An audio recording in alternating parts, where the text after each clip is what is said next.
দিয়েছি, যেটা হচ্ছে কি আপনারা কন্টেন্ট মনিটাইজেশন পেলে আপনারা কি করতে হবে।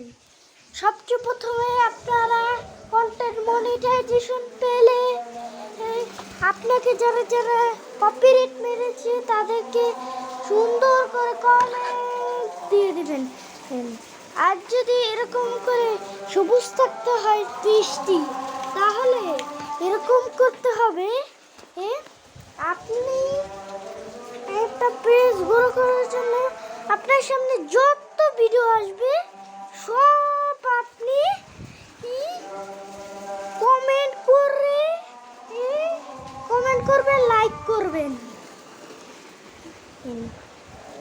কমেন্ট লাইক করার বদলে আপনার এঙ্গেজমেন্টটা বেড়ে যাবে, আপনার রিচটা এরকম সবুজ থাকবে।